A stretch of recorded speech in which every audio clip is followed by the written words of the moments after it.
What's up guys, Ruppy here, welcoming you to week 2 of the Breedjacks Battle Royale. I apologize if I don't sound the greatest. I am kind of going into this week not feeling too well, and it doesn't help that I've got a very rigorous work schedule this week. I'm working just about every day. It's been a little exhausting to say the least. And this game is kind of happening at a not-so-ideal time, but the sooner I get it out of the way, the better. Anyway, last week my Columbus Swoo, we got lucky. I'm not even going to sugarcoat it. I mean, had I had a different move on my Raboot, then victory probably would have been in hand. But unintentional mind games worked. That's all I can really say about it. So, I'm sure Patty and his Sin City Scissors will bounce back.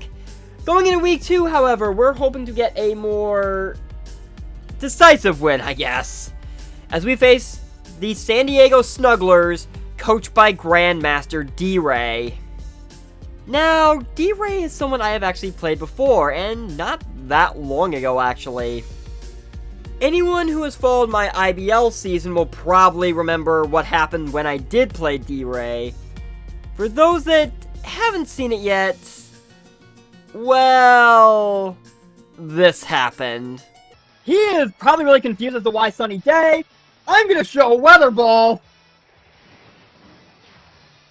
And that's a Dennis Cavalier. Yeah. I didn't really need to do that to him, I just kind of did. What can I say? It made for great thumbnail material.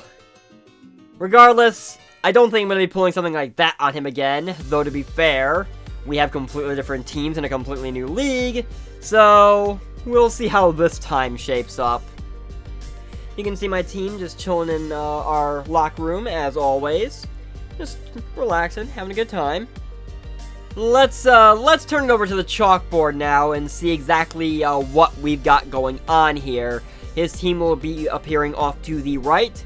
D.Rey's team for the BBR consists of the following. He actually did make a couple of moves between week 1 and week 2, so anyone who has seen his week 1 video might notice a few differences this time around. So his roster currently consists of the following: Dracovish, Mimikyu, Arcanine, Klefki, Rotom-Mow, Hitmontop, Orbeetle, Sandaconda, Skuntank, and Persian. So, right out of the gate, Dracovish is a thing. I'm not even gonna mince words here. This mon is a problem. I actually do not have a lot of great switch-ins to this mon, as is pretty much the case in any scenario where a Dracovish is around. This thing can come in, Vicious Rend, and of course punch giant holes in my team if I'm not careful. I think I've come up with some ways to kind of deal with it, but fingers crossed on how well that actually works. One thing I will note, hidden abilities that aren't legally released actually are legal in BBR. So if D.Rey really wanted to, he can run Sand Rush Dracovish. And he does have kind of a form of Sand in Sandaconda. He had a more solid form of Sand in Hippowdon, but he dropped that. So now he has Sandaconda and its Sand Spit ability to rely on. Don't know if Sandaconda's really going to come to this game because I do have Rillaboom. Dracovish, however, I would not be surprised to see that thing on the other side of the field. Neither would Arcanine because it is actually a really good Rillaboom check. Mimikyu, which tends to cause problems whenever I find it on the opposite side of the field. I wouldn't be surprised to see him bring Klefki either, because I figure he probably is going to bring Defog over Rapid Spin. It makes sense because if Patty taught me anything from our game last week, something tells me the go-to game plan for every team I'm going to play this season is probably going to be get rid of Rillaboom's Grassy Surge as quickly as possible. Not to mention the fact that we could kind of go hazard for hazard if necessary, and the better D.Rey comes out of that battle, the worst position I could be in, which of course is going to probably require holding off, especially since I do have ways around whatever hazards he tries to set. So let's go ahead and get into my team and see how exactly I plan to approach this problem. Honestly, I feel like I'm a sense of deja vu here because the finals of Mount Silver that happened earlier this year, I had kind of the same match in a sense, although I was on the other side of it. I was the one that had Dracovish going up against a team that had Grassy Surge, Rillaboom, and Hawlucha. So, let's see if I can make it work with that experience in mind. Let's go over my team, shall we? I think this sickness is making me a little delirious, which is not going to be good when we get to game time. Anyway, first on the docket, making her debut this week. Yes, I said her. I know Magnezone is a gender neutral mon, but the nickname is more feminine. Bite me. This week marks the debut of Entrapta. Anyone who is familiar with She-Ra and the Princesses of Power will know where this nickname comes from. She is probably my favorite character. I will not hesitate to admit that. Anyway, basic idea behind Magnezone here. Max defense with a bold nature. Got some HP investment, bit of special attack if I need it. Basic idea is sub up, get a bunch of iron defenses up, and then body press pretty much actually puts quite a big dent in this team. Flash Cannon is there for things that body press can't touch, like, say, Mimikyu. Leftovers helps keep me healthy. Ideally, the plan is to try to get into a position where I can trap Klefki. And while trying to pull the sub-iron defense shenanigans while it's trapped in with me, will allow D.Rey a chance to basically get all 3 layers of spikes up. I'm hoping that by that point, I won't necessarily be bothered by having all those spikes to contend with. Or I've got him in some sort of position where he's going to have to waste a turn defogging first. Because otherwise, Klefki can't really touch Entrapta here. I would not put it past him to put a Shed Shell on Klefki to get around that. It seems like the obvious move. But even still, if he has to burn a turn switching Klefki out, that basically gives Entrapta a free turn to do something. And Magnezone is not a mon you want to give a free turn to in this particular situation. Moving on down the line, we have Hatterene making her BBR debut. Bit of a different hat I'm bringing this time around. A little different in the sense of identity. The set, anyone who's seen my IBL videos probably knows the set all too well. This was my go-to bread and butter Trick Room set. I ran probably 3/4 of the time in IBL when I had G-Max hat. That hat was nicknamed Hesukia, after the goddess of silence. But since there is no G-Maxing in BBR, I didn't feel that nickname necessarily fit. So I decided to go with Empathy instead. Just trying to change up a little bit. But as I said, this set is should be familiar to anyone who has seen my IBL videos. 244 HP, tiny bit in both defenses, max special attack, quiet nature, no speed investment, so I can get the most benefits out of Trick Room. Mystical Fire, Dazzling Gleam, and Psychic pretty much covers everything. I am running a Case of Berry, however. Normally when I've run this set, I've run Wise Glasses on it. However, Case of Berry works better in this particular situation because it basically gives me a free 1v1 matchup against Mimikyu for a brief period of time. And any chance I can get to kind of take a stab at that thing, either eat a hit and break its disguise so something else can take care of it, or get a big hit on if its disguise is already busted, I will certainly take it. Also helps if I happen to be staring down Orbeetle and it happens to be packing Shadow Ball, though I wouldn't think that'd be the Orbeetle D-Rey would bring to this game, but we'll see how that plays out. Continuing on down the list, we have one of the 2 mons that I'm pretty sure is going to be the star of the show here, and that is good old Neil Peart, the drummer god himself. And he's definitely sitting on Cloud 9 for this game. I'm running a Choice Band Grassy Surge Rillaboom here, with Adamant Max Attack, to get the most bang for my buck, basically.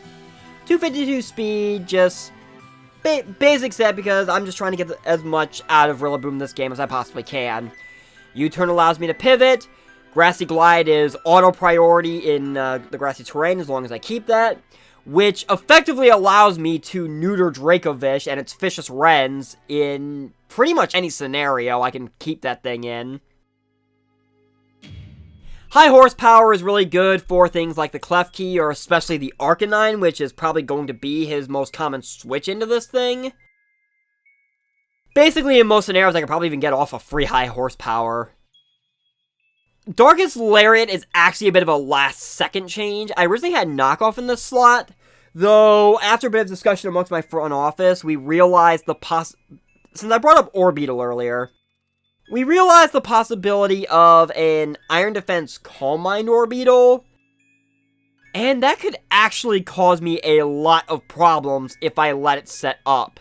So, as good as Knockoff is for this game on Rillaboom, we had to make the change to Darkest Lariat, just because that basically ignores defense buffs, and that allows me an answer to Orbeetle if necessary, because that thing is not necessarily going to appreciate an Adamant Max Attack Choice Band Darkest Lariat from Rillaboom. We do not play that games in Neil Peart's house. This is his stage. You're on his time now. But of course, joining him in his epic performance is his tag team partner, Ray Phoenix, our beloved Hawlucha. This set should be fairly standard to anyone who is familiar with how Hawlucha works, going a little more run-of-the-mill this week because, let's face it, it works. Grassy Seed, Unburden, Sub SD with Acrobatics and Close Combat pretty much covers everything I would need it to. Adamant Max Attack. The 196 speed allows Hawlucha to always outspeed Jolly Max Speed Mimikyu before Unburden is triggered, which I figured was a safe bet on the off chance that I need Hawlucha before Grassy Seed is triggered, or if he somehow gets rid of Rillaboom and my terrain before Lucha can come in and do what it does best. Got a bit in defenses otherwise. Once Unburden's triggered, Ray Phoenix is pretty much outspeeding everything. So, ideally, Rillaboom punches giant holes in the team, and then sets Hawlucha up to pretty much clean house from there, is the general plan. It's pretty much standard fare for a Rillaboom Hawlucha team, but why fix what isn't broke? My last two mons are both here primarily to further address the Dracovish issue. Obviously, with Hat, I can set up a Trick Room and then just blow it away with Dazzling Gleam. Magnezone, if I'm behind a sub, can probably get a few free hits off, and if I've got it set up with a sub and at +6, then Body Press Strip destroys it. Neil Peart obviously keeps it on the back foot. Hawlucha would the only scenario where Hawlucha does not outspeed and beat down Dracovish 1v1 is if he's running Scarf and Sand Rush, which just makes no sense to me because that kind of Dracovish really can't touch a lot of what I could bring, especially these last two. Cabalatter, the Drudagon, is back, our Welsh Dragon and his Welsh Pride. We've got Rough Skin, we've got Rocky Helmet. We're going to make Dracovish and any other physical attackers pay for trying to land hits on me. We've got Rocks, Glare to slow things down, Dragon Claw and Earthquake, so I'm not complete setup bait. Max HP, Max Defense. This thing can kind of take on Dracovish. Obviously, I have to be wary of it going into Outrage. Though, to be fair, he can't... I don't know if he would risk that while Hat's still around. But getting rid of Dracovish is obviously top priority, and that would just make my night so much easier. Drudagon's one way I can kind of have it beat itself down. Then there's also the Ruin, who's also coming back, my Tentacruel. Clear Body and Black Sludge. I've got Protect, so it can get some HP back, especially if I've got Rillaboom's Grassy Surge in play. Toxic Spikes are there primarily just to try to spread status throughout his team. If he could potentially try to Hazard Stack me between Rocks, Spikes, and Sticky Web, I'm going to try to Hazard Stack him back with Rocks and Toxic Spikes to try to force his hand. Scald is... well, it's Stab, it has the potential to cause burns, nothing more needs to be said there. I'm also running Dazzling Gleam. Again, this is primarily for Dracovish more than anything else, because Dracovish really doesn't want to be taking Dazzling Gleams from Tentacruel, even in the slightest of senses. Max defense, a good amount of HP. The 60 speed EVs are there primarily to guarantee that Tentacruel always outspeeds Adamant, Banded, Dracovish, even if he's max speed. He would have to go Jolly, which is sacrificing a tremendous amount of power, or be going a Sand Rush Vish and have the Sand active for this idea to not work. But even then, Tentacruel can still take hits from it and just slowly chip away at it until the fish basically kind of goes down. So that is going to be the team. I'm going to switch back over to the locker room so you can get one last shot of my team enjoying themselves. I apologize if I got a bit rambly here. I've been trying to cut down with these team builders, and I did a fairly good job of it with IBL. But obviously, as you can probably sort of tell from my voice, I'm not, again, I've said I'm not feeling well, and it kind of shows. But hopefully that will not stop us from getting our second win of the season, and seeing if we can start our BBR journey off undefeated. So, I will see you guys when it's battle time. Hey guys, just kind of chiming in with a bit of an extra note here at the end in case you're kind of confused. So normally when I do this, I try to stitch the team builder and battle videos together. It's just easier on me to do less editing in the long run.